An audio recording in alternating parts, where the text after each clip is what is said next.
9:47.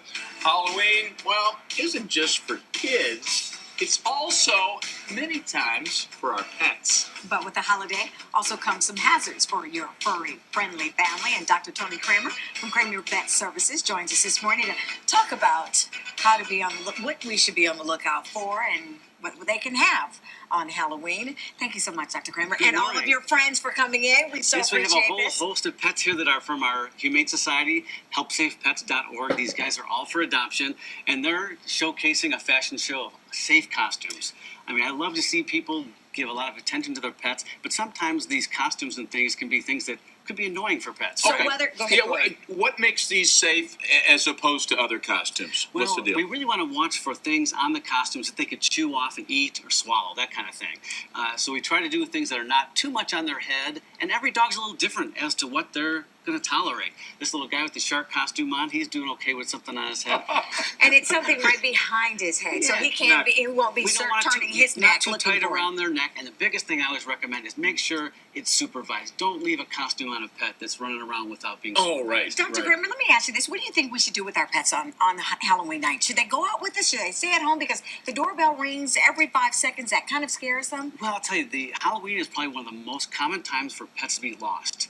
Just because there's so many scary things that kind of stress them out. So I highly recommend keeping your pet isolated, maybe in a different room. We brought some toys in that they're interactive that we put little treats in for them to keep them occupied during that time. Before we get to the treats, can you talk to us about what should not be, what our pets should not be anywhere near? Absolutely. We're going to decorate our home with a whole bunch of things that are going to spark the curiosity of our pets. And so cats may chew up some decorations like this and get that inside them. Also, we're going to have all this candy around, which can be, for dogs and cats, chocolate is poisonous. And there's even some poisons and toxins that are in sugarless gum and a few different other sugarless candies that people don't even know about. What makes chocolate so dangerous for our dogs? Chocolate has something called theobromine in it, and it's like caffeine on steroids. And so they get like hyper. me this morning. Exactly.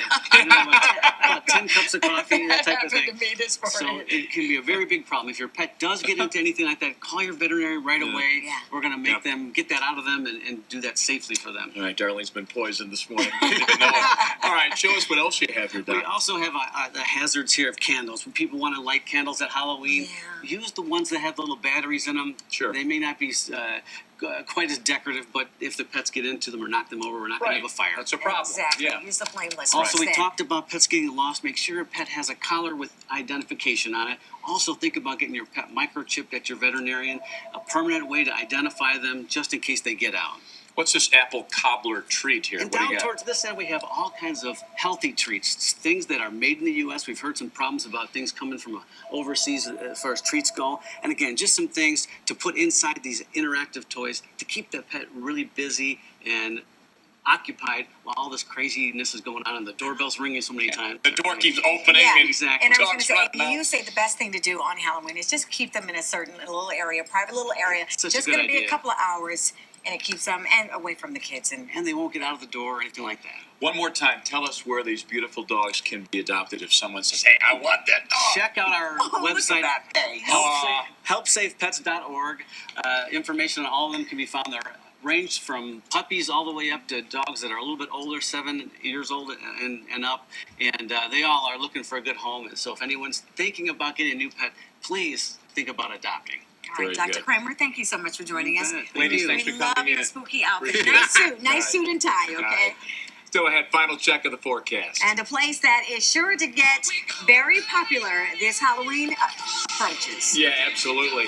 And Fitz and the Tantrums, the Walker, our final jukebox selection on this Friday.